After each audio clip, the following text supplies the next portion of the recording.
दोस्तों आज हम एक ऐसे शख्स के बारे में बात करने वाले हैं जिससे हर कोई प्रभावित है और उनके जैसा बनना चाहता है, जिनका नाम है अश्नीर ग्रोवर, जिन्होंने हाल ही में अपनी दोगलापन बुक लॉन्च की है। तो चलिए इस बुक की समरी को स्टार्ट करते हैं। अश्नीर ग्रोवर भारत के जाने माने एंटरप्रेन्योर हैं। सबसे पहले उन्होंने अलविंदर डिंडसा के साथ ग्रोवर नाम की स्टार्टअप शुरू की थी। उससे निकलने के बाद उन्होंने भारत पे नाम की कंपनी भी शाश्वत नाकरानी के साथ मिलकर शुरू की, जो आज भारत की एक प्रसिद्ध यूनिकॉर्न बन चुकी है। यह कंपनी डिजिटल पेमेंट तथा छोटे बिजनेस को ऑनलाइन लोन देने का कार्य करती है।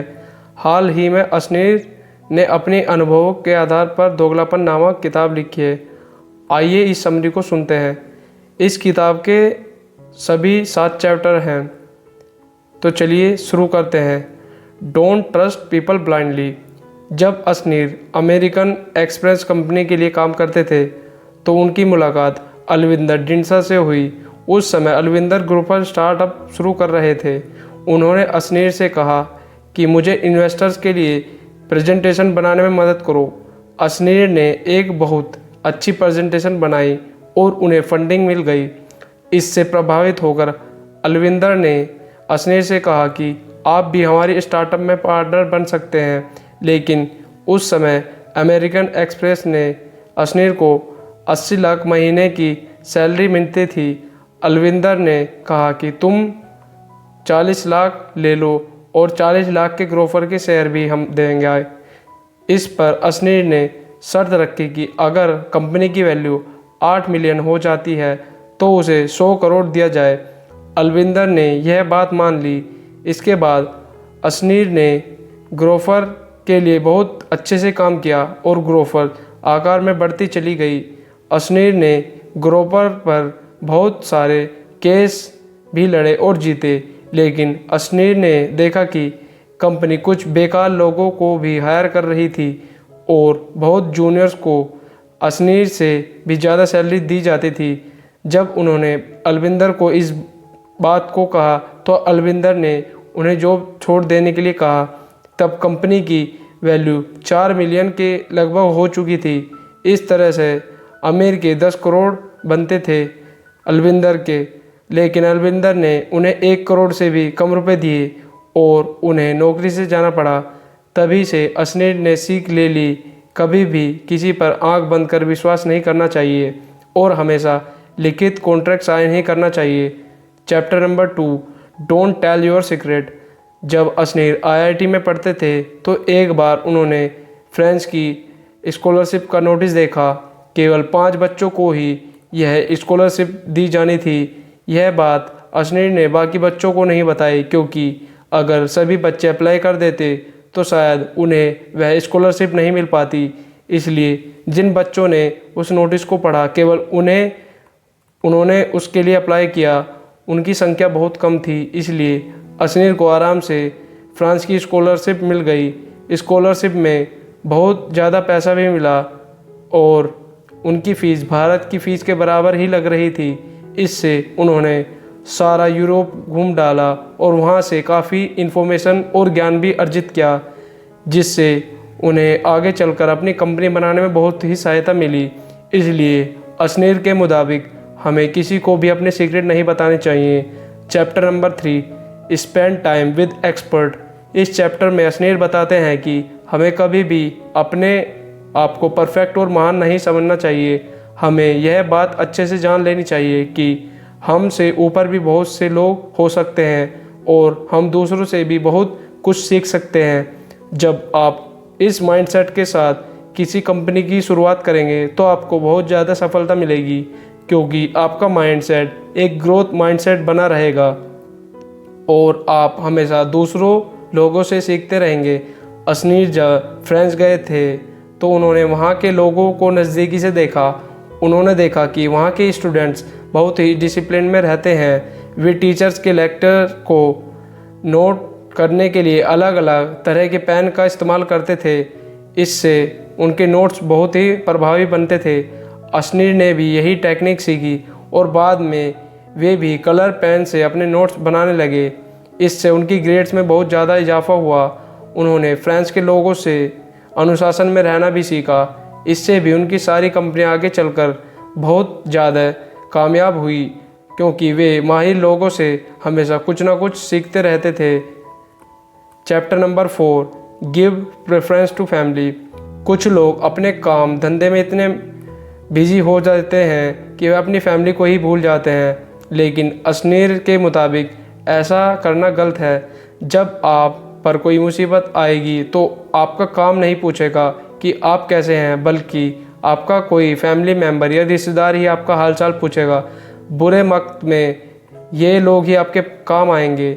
20 साल पुराना दोस्त आपको धोखा दे सकता है, लेकिन आपके फैमिली मेम्बर कभी भी आपको धोखा नहीं देंगे। इसलिए अस्नीर कहते हैं कि जब आप कोई कंपनी शुरू करें तो उसमें अपने रिश्तेदारों या फैमिली मेम्बर्स को भी उचित पोजीशन देनी चाहिए। इससे आपकी कंपनी कभी डूब नहीं सकती, क्योंकि आपकी फैमिली मेम्बर्स जी जान से आपकी भलाई के लिए काम करेंगे। और कोई आपकी कंपनी में गलत कार्य कर रहा होगा तो इसका फीडबैक आपको मिलता रहेगा। अस्नीर कहते हैं कि इसलिए उन्होंने अपनी पत्नी माधुरी को हमेशा अपने बिजनेस में साथ रखा। भारत में बहुत सारे सफल बिजनेस इसलिए सफल हैं क्योंकि उनका पूरा परिवार मिलकर चलाता है, जैसे हिंदूज ब्रदर्स या जीरोधा के कामत ब्रदर्स आदि। इसलिए परिवार बहुत महत्वपूर्ण है। Chapter number 5, job can't make you rich. Ashneer कहते हैं कि जॉब से आज तक ना तो कोई रिच बना है ना कभी बनेगा। भारत की मिडिल क्लास फैमिली की यही मानसिकता होती है कि उन्हें कोई सरकारी जॉब मिल जाए, इसके बाद वे सारी ज़िंदगी बंदी बधाई तनख्वाह पर काम करते हैं। कुछ सालों में थोड़ी बहुत इंक्रीमेंट होती है, लेकिन फिर भी वह आदमी किसी आदमी को करोड़पति या अरबपति कभी नहीं बना सकती। यहाँ तक कि डॉक्टर की महीने की 2 लाख की सैलरी भी अगर आपको कैलकुलेशन करें तो उसे करोड़पति बनने में काफ़ी साल लग जाएंगे। जब तक तो डॉक्टर बूढ़ा हो जाएगा, बुढ़ापे में वह उस पैसे से इंजॉय ही नहीं कर पाएगा। इसलिए हमें अपनी सरकारी नौकरी की मानसिकता को बदलना होगा। शुरू में कुछ साल तक हमें नौकरी कर सकते हैं, उससे होने वाली सेविंग से आप कोई छोटा मोटा बिजनेस आदि करने की सोच सकते हैं। अस्नीर कहते हैं कि उन्होंने काफ़ी सालों तक अमेरिकन एक्सप्रेस, पीसी ज्वेलर्स आदि कंपनी में काम किया था, लेकिन जॉब करते हुए उन्हें पता चला कि इससे वे कभी भी अमीर नहीं बन पाएंगे। इसलिए उन्होंने अपनी नौकरी छोड़ दी तथा एक एंटरप्रेन्योर बनने की सोची। Chapter number 6, business makes you rich. Ashneer कहते हैं कि अगर आप लाइफ में आगे बढ़ना चाहते हैं तो आपको कोई बिजनेस, कंपनी या स्टार्टअप शुरू करने के बारे में सोचना चाहिए। आज इंटरनेट के माध्यम से आप ऑनलाइन भी अपना छोटा बिजनेस शुरू कर सकते हैं। सबसे पहले आप जॉब के साथ साथ इन चीज़ों को करें। इससे आपको पता चलेगा कि बिजनेस स्टार्टअप की राह में क्या क्या ऑब्स्टेकल आते हैं और उनसे मानसिक और फिजिकल तौर पर लड़ना आना चाहिए। इससे आपके अंदर एंटरप्रेन्योरशिप की स्किल पैदा होगी तथा मुश्किलों का सामना करने की स्टेमिना पैदा होगा। इसके बाद आप एक फिजिकल बिजनेस या कंपनी भी शुरू कर सकते हैं। जब कंपनी या बिजनेस बड़े हो जाते हैं तो करोड़ों अरबों में कमाई होती है और इसी से आदमी नौकरी के मुकाबले जल्दी अमीर बन जाता है। Chapter number 7, learn to delegate. जब भी हम कोई कंपनी या स्टार्टअप शुरू करते हैं तो हम सारे काम खुद करने लगते हैं। इससे हम मानसिक रूप से बहुत ज़्यादा थक जाते हैं। इसे बर्न आउट कहते हैं। इससे हम कुछ भी क्रिएटिव नहीं सोच सकते, साथ ही किसी मुसीबत से लड़ने की एनर्जी भी नहीं रहती। इससे कंपनी धीरे धीरे डूबने लगती है। कई बार तो हम चीज़ों को माइक्रोमैनेज करने लगते हैं। हमें लगता है कि हर चीज़ हमें खुद ही करनी चाहिए, लेकिन अस्नीर कहते हैं कि हमें अपने माइंडसेट को बदलना होगा। हमें एक्सपर्ट लोग हायर करने चाहिए, फिर हमें उन पर विश्वास रखना चाहिए, उन्हें काम की पूरी जिम्मेदारी सौंप देनी चाहिए, बीच बीच में उनसे फीडबैक लेते रहना चाहिए। लेकिन ऐसा नहीं हो कि हमें 24 घंटे उनके साथ बैठकर काम करते रहें। हमें आदमी के टैलेंट को देखकर ही उसे जिम्मेदारी सौंपनी चाहिए। हर व्यक्ति हर चीज़ में एक्सपर्ट नहीं हो सकता, इसलिए जो जिस काम में एक्सपर्ट है उसे वही काम देना चाहिए। इसी तरह से हम चीज़ों में डेलीगेट करने की आदत डालनी चाहिए।